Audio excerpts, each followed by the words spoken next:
Hello students, I hope all of you have gone through the first lesson and have understood it clearly.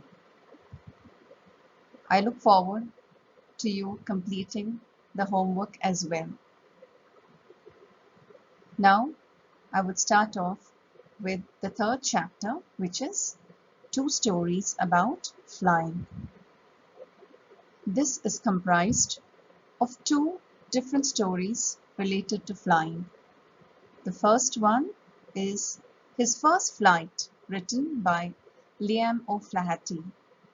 And the second one is The Black Aeroplane, written by Frederick Fawcett. Now, the first flight is about a bird, and the second one, Black Aeroplane, is about a pilot. Two different stories, one about a bird, another about a human being, but both relate to one concept, that is about flying. So let us start off with the first one. His first flight. So as you can see, a bird here. So this lesson is related to a bird, a young seagull. Now what's a seagull? Seagull is a seabird which lives in the coastal areas. They're not really found in India, but they're found in the coastal areas of North and South America, Europe, Australia, and even in the islands around Antarctica. So as I always say, anybody who's really interested to know more can always Google up and see more about these things. So here we go. This is about a young seagull who is scared, or I can say afraid, to fly. Well, relating to this point, most of us have fear towards different things, right from our childhood, and adults as well. Even we adults have fears, but we eventually overcome few and some are not, which take time. Now as kids, to you all, while you were babies, and then as you learn to walk and then run and probably learn to talk and then learn to do different activities, in all these aspects there might have been fear within you to learn few things. To give examples, probably you might have had a fear to ride your bicycle, or fear to sing or dance, or fear towards a particular subject. And I'm sure in few of these things, your parents might have really helped you a lot to overcome this. Let us say if you have to learn a bicycle, I'm sure your dad or your mom or somebody might have truly helped you to overcome this and help you ride a bicycle. Or if you're scared of dancing, but you are really interested in, and then again, your parents play a role to encourage you and come out of it. So there are various aspects where we have a fear and then we get this encouragement from our parents or elders or teachers who help us overcome our fear and become an independent or a better person. Now here, as this young seagull who is supposed to fly but is so scared that he feels he can not fly. So what happens here? Does he finally fly or lives in fear? As I told you, some of us overcome our fear and some of us don't. It takes time. So let us see what happens to this little fellow. Does he finally end up flying or he lives in his fear? So before we get into the lesson, as always, we have to know about the author because such beautiful stories are written by wonderful authors and we do have to learn about them. Now, the writer is Liam O'Flaherty, who was born in 1896 to a large poor family on Inishmore, one of Ireland's rocky Aran Islands. He took inspiration from the peasant life of the Aran Islands in his writing. I hope all of you are familiar with this word peasant. In India, we call farmer.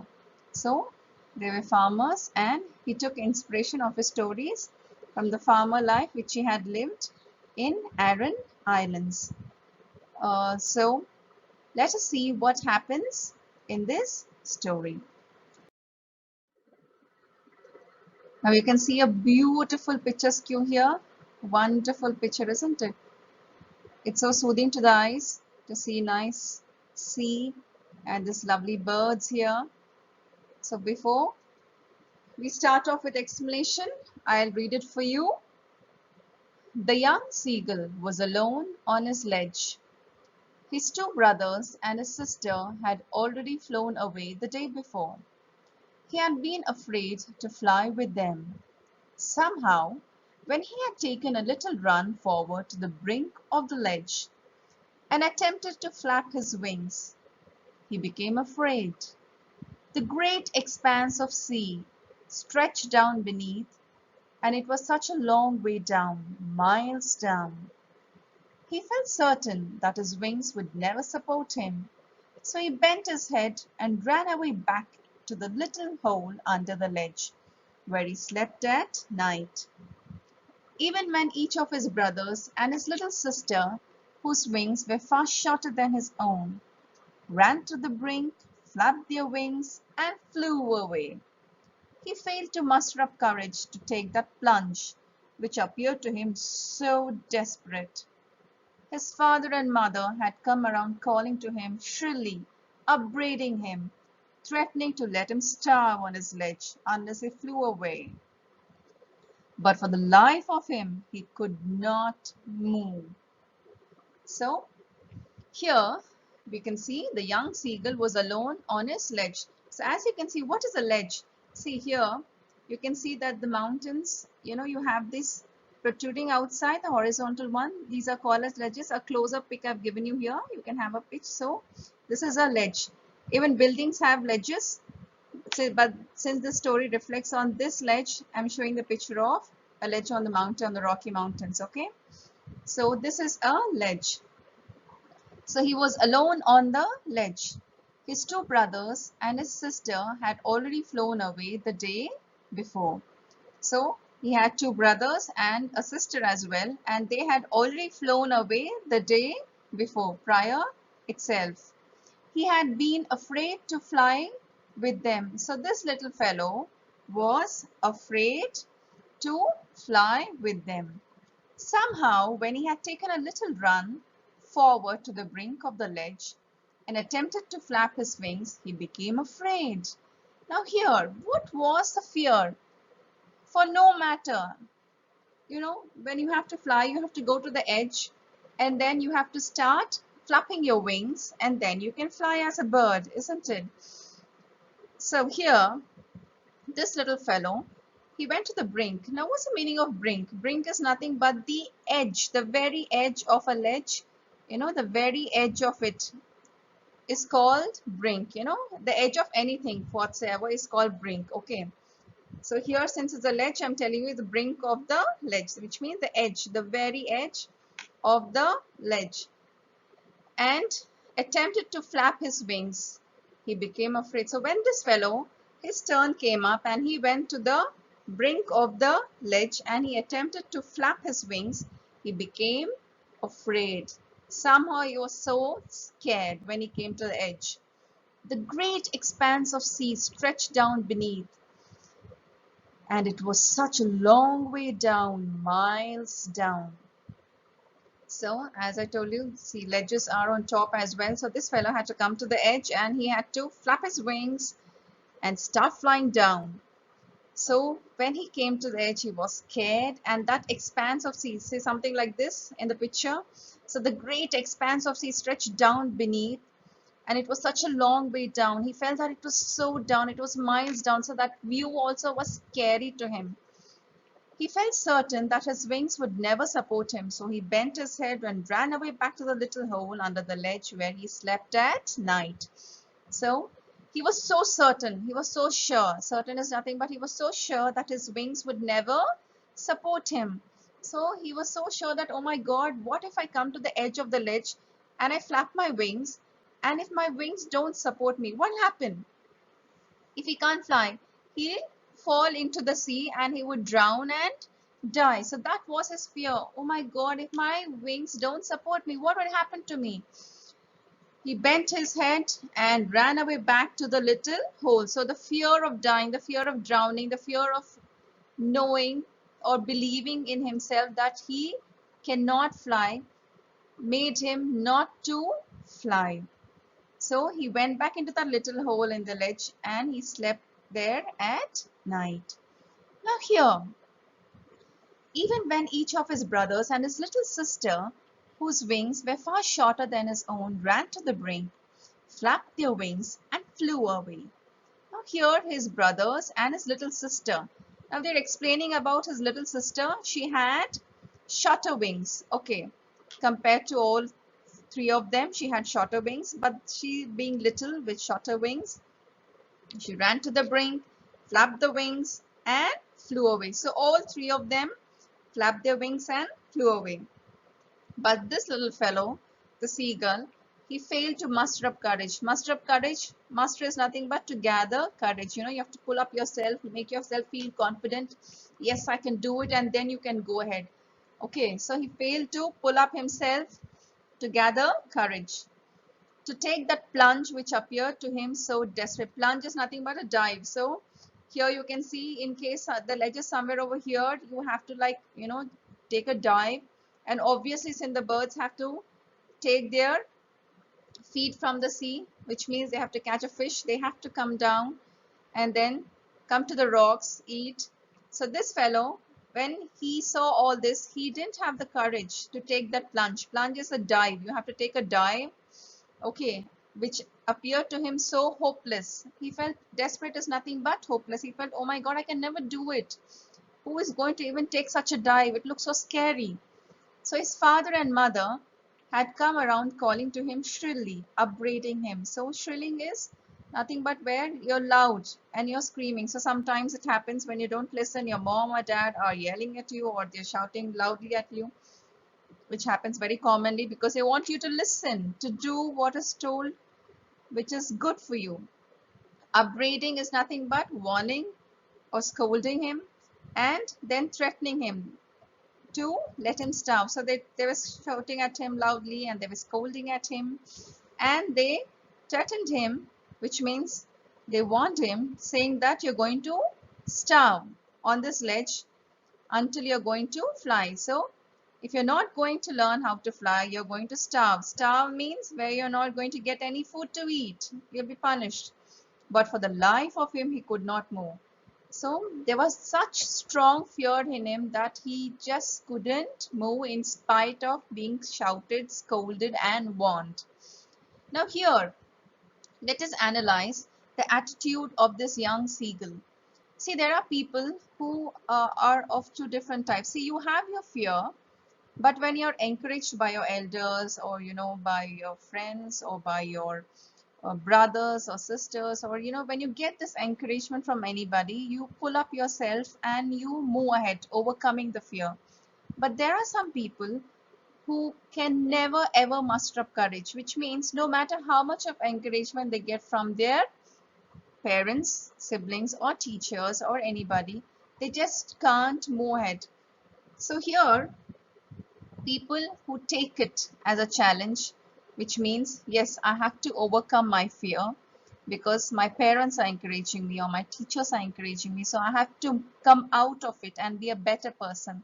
Are people who are more positive in life, which means they're called as optimistic, you know, taking it on the positive side. And people who just can't move ahead in spite of encouragement are people who are pessimist, which means no matter how much you are encouraged, you still strongly believe that you cannot do it, which means a negative feeling. Having a negative feeling in yourself and believing that you can never do it is a quality of pessimist, a negative thinking person. So this little fellow looks like a pessimist, which means in spite of his encouragement from parents, in spite of his brothers and sisters moving ahead, he is just not able to come out and fly. So let us see what happens next. So now that was 24 hours ago. Since then, nobody had come near him. The day before, all day long, he had watched his parents flying about with his brothers and sister, perfecting them in the art of flight, teaching them how to skim the waves and how to dive for fish. He had, in fact, seen his older brother catch his first herring and devour it, standing on a rock, while his parents circled around, raising a proud cackle. And all the morning, the whole family had walked about on the big plateau, midway down the opposite cliff, taunting him with his cowardice. So, as all of us know, that this little fellow, the seagull, couldn't fly in spite of encouragement or in spite of being shouted by his parents. So here, it's almost 24 hours since rest of the family members had left him on the ledge. And since then, nobody had come near him. The day before, all day long, he had watched his parents flying about with his brother and sister, perfecting them in the art of flight. So, all day long, the day before, he had seen his parents flying with his brothers and sister and helping them learn flying in a better way. The sentence, perfecting them in the art of flight, shows us that they were helping them learn to fly in a better way, teaching them how to skim the waves.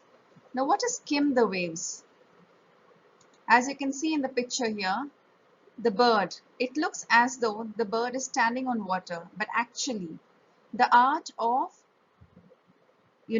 where you move lightly on the waves is called as skim. So, which birds can do because they have to hunt fish for food. So, this is what they do. So, as you can see in this picture, this is skimming where they move lightly on water. So, the parents were teaching the other little ones how to skim the waves and how to dive for fish. He had, in fact, seen his older brother catch his first herring. Now, he had also seen his brother catch his first herring. Herring is nothing but a sea fish, okay, and devour it. Devour is nothing but where you eat quickly and hungrily, okay, standing on a rock. Now, while his parents circle around, raising a proud cackle. So, as his brother caught his first herring and as he was enjoying it, eating it, his parents were very proud of him and they were shouting in joy, looking at him succeed in his lessons taught by the parents. And all the morning, the whole family had walked about on the big plateau, midway down, opposite cliff, taunting him with his cowardice. So, as rest of the kids were learning and improving themselves, as told by both the parents, so they were on the opposite cliff on the big plateau where they were taunting him. Now, what's the meaning of taunting? Where you provoke him, saying that you're not able to do. So it's like provoke in a insulting way. For his cowardice, what is cowardice? Lack of courage, where you don't have enough courage to overcome your fears. Okay, so cowardice is nothing but lack of courage. You're not brave enough. So they were taunting him. So let's move on to the next paragraph. The sun was now ascending the sky, blazing on his ledge that faced the south. He felt the heat because he had not eaten since the previous nightfall. He stepped slowly out to the brink of the ledge, and standing on one leg, with the other leg hidden under his wing, he closed one eye, then the other, and pretended to be falling asleep. Still, they took no notice of him. He saw his two brothers and his sister lying on the plateau, dozing with their heads sunk into their necks. His father was preening the feathers on his white back. Only his mother was looking at him. She was standing on a little high hump on the plateau, her white breast thrust forward. Now and again she tore at a piece of fish that lay at her feet, and then scraped each side of her beak on the rock. The sight of the food maddened him. How he loved to tear food that way, scraping his beak now and again to wet it. Now here it's almost 24 hours and he has seen his entire family, the parents teaching his brothers and sisters how to fly nicely, how to hunt, and and they were excelling in their lessons. They were doing really good and the parents were really proud of them. At the same time, they were looking at this little fellow, the young seagull, and they were taunting at him too. So now it's almost 24 hours, and the sun was now ascending to the sky, ascending, moving upward. And as the sky, starts shining brighter with the sun going high, what happens? It becomes hotter as well. So blazing is nothing but where it gets hotter.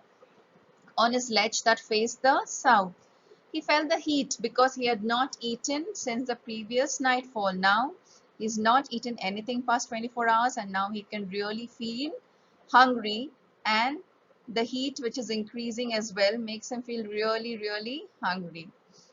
He stepped slowly out of the brink of the ledge and standing on one leg with the other leg hidden under his wing. So now he slowly came out of the hole, and then he came onto the brink of the ledge.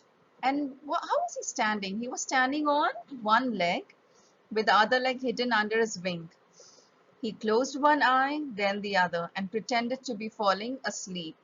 So how did he stand? He was standing on one leg, and then he closed one eye and then the other, and then he pretended as though he is falling asleep, just showing to the family who was on the opposite side that he's become real weak and he doesn't have any strength. I think this happens to most of you kids when your parents shout at you and you're offended, and you act that you're angry with them, and let us say you're ignored by your mom. So what do you do? And you're hungry. What will you do then? You will start acting you're weak and then trying to get her attention. But poor moms, I know that they wouldn't leave their child left hungry, so they would surely come back to you and feed you. um, so this is how every child pretends when they're young. So this fellow, the seagull, also was doing the same. Still, they took no notice of him. So poor thing, in spite of him acting, pretending is nothing but acting, and where he was really pretending to be very weak, or he was sleeping, or he just showing to the family on the other side that he's weak, his parents took no notice of him. They just ignored him. He saw his two brothers and his sister lying in the plateau dozing with their heads sunk. So he saw that his brothers and sister were sleeping because they had a nice good fly, they had a good meal, and they were dozing. Dozing is nothing but where you have a light sleep. You're not into deep sleep, okay? His father was preening the feathers. Preening is nothing but cleaning. So as we humans also follow personal hygiene, we maintain cleanliness. So we call ourselves as, what we do is called as grooming, whereas what the birds do is called as preening. So preening is nothing but keeping themselves neat and tidy. So he was cleaning the feathers on the white back. Only his mother was looking at him. So now his brothers and sister were sleeping. His father was busy preening himself, and then his mother was the only one looking at him. Okay. And children, before I continue with my explanation, I would like to tell you, see, there are many new words which are coming up in every lesson. I am giving you the meanings of every big word, but I would like you to implement these little words in your conversation or in your daily speaking, because standard of English or your spoken skills improve only when you start using such words, not that you go back into a very simpler form of English. That way you're not going to develop your English, mind you. So I would always advise you to know how to implement these words. As I've given you the meanings already, I've explained it to you. So make sure that you are using such words in your daily conversation itself. Okay. Now, as his mother was the only one looking at him, she was standing on a little high hump on the plateau. So she was standing on a little high hump. So there was a plateau. I hope you all know what's a plateau, a plain land. And there was a little hump on it where she was standing there, and a wide breast thrust forward. So where her chest was forward. Okay. Now and again she tore a piece of fish that lay at her feet and then scraped each side of her beak on the rock. So now and then she tore a piece of fish, and what she was doing, she was tearing a piece of fish that lay under her feet, and she scraped each side of her beak on the rock. Scraping is nothing but where you actually rub against a rock to either sharpen or you take away the impurities or dirt stuck to the beak. So she was doing that. The sight of the food maddened him. Now what was she exactly doing? So she was sitting on a height and she was eating this fish, and then she was rubbing her beak. So she was tempting the little fellow somehow, because she knows that he's hungry. He's not eaten anything past 24 hours and more, and he wants food. That's the reason why he's come out of the hole and he's standing on the brink of the ledge. So a mother knows her child very well. So she also was a very smart mother here, and she knew that he wanted food. So she stood there and she was pretending to eat, and she was tempting him, which was really driving the young seagull mad. It was maddening to him because he's hungry, and there his mother is sitting and eating, not giving him. So he was angry. How he loved to tear food that way, scraping his beak now and again to wet it. So he was also saying, oh my God, how I wish even I had food, and I was scraping my beak that way. And again to wet it, to sharpen it. Wet is nothing but to sharpen it. So I was wishing, I wish I had this food, and I was also eating the same way and scraping my beak and wet it. So here you can see every mother knows how to tackle a child the same way she knew how to tackle, and she started it off. She didn't ignore this young seagull. So let's see what happens. Ga ga ga, he cried, begging her to bring him some food. Gakola, she screamed back derisively, but he kept calling plaintively, and after a minute or so he uttered a joyful scream. His mother had picked up a piece of fish and was flying across to him with it. He leaned out eagerly, tapping the rock with his feet, trying to get nearer to her as she flew across. But when she was just opposite to him, she halted, her wings motionless, the piece of fish in her beak almost within reach of his beak. He waited a moment in surprise, wondering why she did not come nearer, and then, maddened by hunger, he dived at the fish. With a loud scream, he fell outwards and downwards into space. Then a monstrous terror seized him, and his heart stood still. He could hear nothing, but it only lasted a minute. So now these are the words. The gaga and gakola are nothing but the scream or the talking sound of the birds, which I can't really mimic for you, but I'm reading it for you. So he cried, ga ga ga, he cried, begging her to give some food. And she screamed back again in a derisive way. What's the derisive? Derisive is nothing but, like every mom shouts at a child when they don't really do what is said. So she was like, don't act stupid, okay? Come on. So that was her way of screaming back derisively. So, but he kept calling her plaintively. So, in spite of her, his mom shouting back at him, in what way did he reply back to her? He replied back plaintively. Plaintively is nothing but express of sorrow, where you're feeling sad. Your mom is shouting at you and you're like, oh no mom, I'm very sorry, keeping a sad face, trying to convince your mom, okay, trying to cool her down and again come back. So it was a typical mom and child relationship and expressions going on here. Very sweet way of expressing my daughter. And after a minute or so, he uttered a joyful scream. So after a minute or so, he uttered a joyful scream. And why suddenly from sad to joy? What happened here? His mother had picked up a piece of fish and was flying across to him. Oh wow, look at this. So his sad face or sad scream has finally melted the mother's heart. And what did she do? She took a piece of fish and she was flying across to him. He leaned out eagerly, tapping the rock with his feet. So, as every child is so happy, excited when the mom finally gets convinced and coming back to him. So, this fellow also leaned out eagerly. Leaned is to bend forward eagerly, eagerly with excitement. Okay, tapping the rock with his feet. So, he was tapping the rock with his feet and trying to get nearer to her as she flew across. But when she was just opposite to him, she halted. So when she was just very close to him, she just halted. Halted is nothing but to stop. Okay, halt is nothing but, so she just stopped. Her wings motionless, the piece of fish in her beak almost within the reach of his beak. So she was so close that if she would have just come little more closer, he could have taken the fish. But she was just in such a distance where the fish was in reach but couldn't be reached. Understood?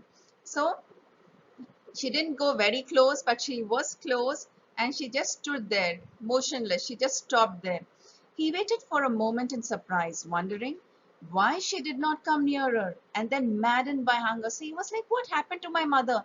She flew, she bought the fish, and she came close to feed me. And why is she standing there, not coming closer to feed me? He was getting mad out of hunger and he dived at the fish. So he jumped forward to get the fish. And with a loud scream, he fell outward and downward into space. So when he jumped forward, what happened? Obviously, he fell outward and then downward into space because he jumped out of the ledge. Then a monstrous terror seized him. So as soon as he jumped outward into the space, a great fear, monstrous terror is nothing but great fear, seized him, caught him up. And his heart stood still. So he felt that his heart just stood still, stopped. He could hear nothing, but it only lasted a minute. So he felt, oh my God, my heart is going to stop. That's done of me. But then all this fear just lasted for a minute. It's getting interesting. So what happened next? The next moment, he felt his wings spread outward. The wind rushed against his breast feathers, then under his stomach and against his wings. He could feel the tips of his wings cutting through the air. He was not falling headlong now. He was soaring gradually downwards and upwards. He was no longer afraid. He just felt a bit dizzy. Then he flapped his wings once and he soared upwards. Ga ga ga, ga ga ga, ga cola. His mother swooped past him, her wings making a loud noise. He answered her with another scream. Then his father flew over him screaming. He saw his two brothers and his sister flying around him, curveting and banking and soaring and diving. So the next moment when he felt that his heart has stopped for a second and that's the end of his life, but all that lasted for a minute. What happened the next moment? He felt that his wings spread outwards and the wind rushed against his breast and feathers, then under his stomach and against his wings. So he felt the wind and he felt his wings stretch out and he could feel the tips of his wings cutting through the air, which means he started to fly. He was not falling headlong down. So the feel that he had initially that he's just going to fall down, after a minute he felt that he was just flying. He felt the air in his wings, in his stomach and his feathers, and he was feeling that he started to fly. He was soaring gradually upwards and outwards. Soaring is flying high. So he was flying high gradually, slowly. I hope you know that. Downwards and outwards. He was no longer afraid. So as he recognized or as he realized that he was flying, now there was no fear because he was already flying. So he doesn't have to be in a belief that he is no longer flying. Now he was just flying. So he was so happy, no longer living in fear. He just felt a bit dizzy.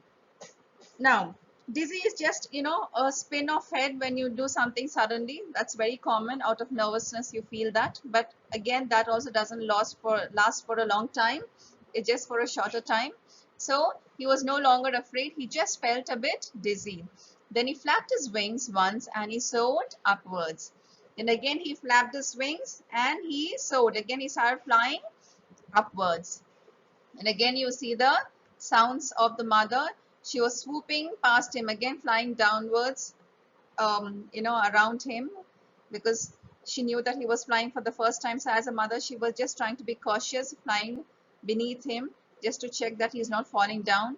Okay, and her wings making a loud noise. So she was so happy as a mother. I think any mother would be so happy when her child accomplishes something, coming out of the fear, coming out of the feeling that I cannot do it and succeeding it. I think any parent for that matter would be so proud and happy to see her child succeed. So the same way, he answered her with another scream. Then his father flew over him screaming. He saw his two brothers and his sister flying around him, cavorting, banking, soaring, and diving. So as you see, these words cavorting, banking, soaring, and diving are different forms of flying. All these terminologies are related to flying. Okay, so cavorting is nothing but where you leap like a horse, jumping really high and low. And then banking is where again another form of flying where you fly with one wing higher than the other. So as you can see, the entire family was so happy to see this little fellow finally succeeding. So I mean, it was such a big accomplishment for him to come out of his fear and get along with the entire family. Everybody were happy for him. Children, I think this is so very common in every family. I think any parent would always love to see their children come up in life, to succeed in life. No matter how strongly you believe that you cannot do it, I think your parents are always there to encourage you. Your elders are always there. Your teachers are always there to encourage you. So I think every family looks forward to the development and to the success of their child. So make sure that you come out of your fear, you come out of your negativity, if you have any in your mind, and succeed, because each one of you are superbly talented. So make sure that you come out of all such fears in case you have any towards any subject or towards yourself, or if you believe that you cannot study, or if you feel that the subject is not for me, or if you have any such fear, please come out of it. Because once you start believing strongly and come out with the support of your parents or elders or teachers, you are again a independent and a successful child. So make sure that you also come out successfully and positively. So let's see the conclusion of this. Then he completely forgot that he had not always been able to fly, and commended himself to dive and soar and curve, shrieking shrilly. He was near the sea now, flying straight over it, facing straight out over the ocean. He saw a vast green sea beneath him, with little ridges moving over it, and he turned his beak sideways and cawed amusedly. His parents and his brothers and sister had landed on his green flooring ahead of him. They were beckoning to him, calling shrilly. He dropped his legs to stand on the green sea. His legs sank into it. He screamed with fright and attempted to rise again, flapping his wings. But he was tired and weak with hunger, and he could not rise, exhausted by the strange exercise. His feet sank into the green sea, and then his belly touched it, and he sank no further. He was floating on it, and around him his family was screaming, praising him, and their beaks were offering him scraps of dogfish. He had made his first flight. Wonderful. So, as we come to the end of this lesson, we get to see that now he completely forgot that he had not always been able to fly. So once he started to fly, he totally forgot that he thought that he could ever be able to fly. So that negative thought just got vanished, and commended himself of dive and soar and curve. What's the meaning of commended? To praise. Okay, so he commended himself to dive and soar and curve and shrieking shrilly where you are. shouting loudly. When you achieve something, I think you might have experienced this on sports day, or when your group results are announced, how you shriek, you shout loudly out of joy. So when you accomplish something, when you win over something, the joy, the feel is different. The same way, the young seagull also was enjoying his accomplishment. He was near the sea now, flying straight over it, facing straight out over the ocean. So he was near the sea now, flying straight over it. So earlier, when he was looking at the sea itself, he was scared. I hope you remember the very beginning. But now he was just flying straight over it, facing straight out over the ocean. He saw a vast green sea beneath him. So now he was seeing this vast stretch of sea and ocean beneath him, and he was not really scared, with little ridges. What are ridges? Little ranges of mountains or hills. Okay, they are called as ridges, moving over it. And he turned. The other meaning of ridges is also the waves or the foam of the waves. Okay, there are two meanings for this. And he turned his beak sideways and cawed amusedly. So he turned his beak sideways and cawed amusedly. Amusedly, I hope all of you know what's the meaning of amusedly, where you're really impressed. Okay, amusement, looking at all of this, oh wow, feeling. Okay, his parents and his brothers and sister had landed on his green flooring ahead of him. They were beckoning to him, calling shrilly. So all of them had landed on the green flooring. Where green flooring? What is there any floor over there? No, that was the sea. Yeah, you're right. That is the sea. They landed on the sea. They were beckoning him, calling shrilly. So they were calling him down. Come down. He dropped his legs to stand on the green sea. So he came down and dropped his legs. You can see the picture. I've just, got a picture depicting something like that for your better understanding. So where he dropped his legs to stand on the green sea, his legs sank into it. He screamed with fright. So when he thought he can just go and stand on the sea, on water. But when he put his legs there, his legs sank into it. And when his legs sank into it, he screamed with fright, oh my God, I'm drowning. So again, fright. But he attempted to rise again, this time flapping his wings. But he was tired and weak with hunger, and he could not rise. So exhausted by the strange exercise, his feet sank into the green sea, and then his belly touched it, and he sank no farther.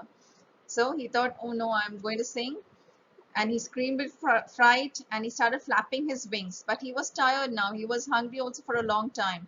He couldn't rise, and he was exhausted as nothing but tired by the strange exercise. So his feet sank into the green sea, and then his belly is nothing but your tummy, your stomach, touched it, and he sank. So when his stomach touched the water, he didn't sink in further. He was floating now.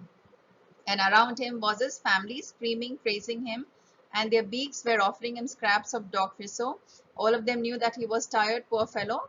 So all the family members were around him, and they had this dogfish. Dogfish is a variety of sea fish. Okay, so they had this pieces of dogfish in their beak, and they were feeding him. So that's a loving family, very caring family, and very encouraging. So it's so nice.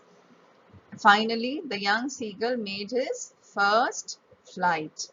A wonderful story. I enjoyed the story. I hope all of you also enjoyed um, the story. It's so nice to see somebody succeeding, overcoming their fear. It's so positive and so encouraging. I think in today's life, where we have so much of negativity going around us, it's so important to be positive in life. It's so important to be motivated in life. So these stories are one such things which gives us a lot of motivation and a positive outlook on life. No matter what are your fears, you can surely overcome that. So I conclude this lesson wishing and praying that all of you have learned something really good from this, and have learned something good from this story. So now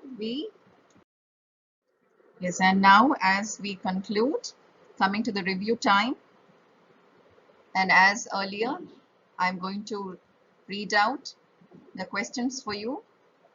So the questions related to today's lesson. First one, can you give a twist to the story? I repeat, can you give a twist to the story?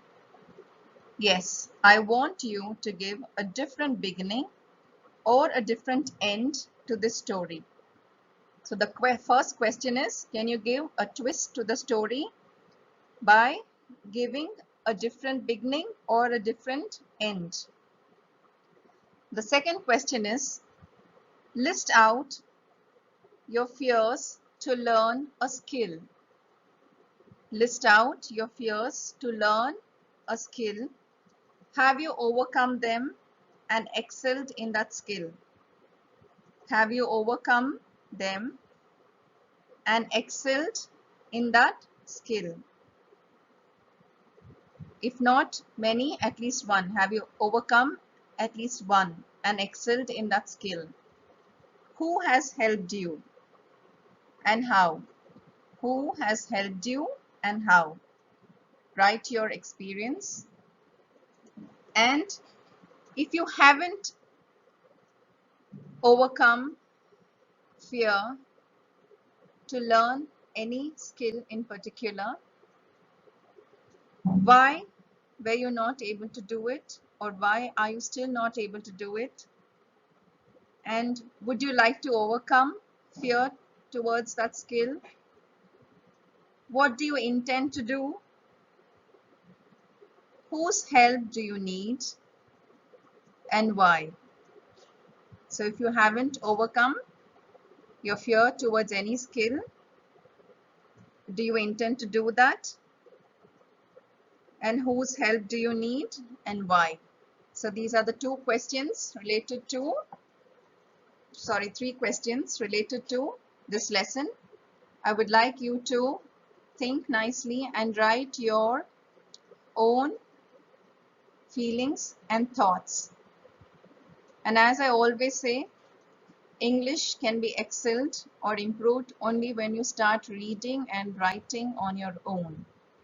So make sure that you excel yourself by doing your work. Even in case there are mistakes, you don't have to worry. That's fine. We learn from our mistakes, but attempt. Okay? Have a wonderful day. Take care. Goodbye.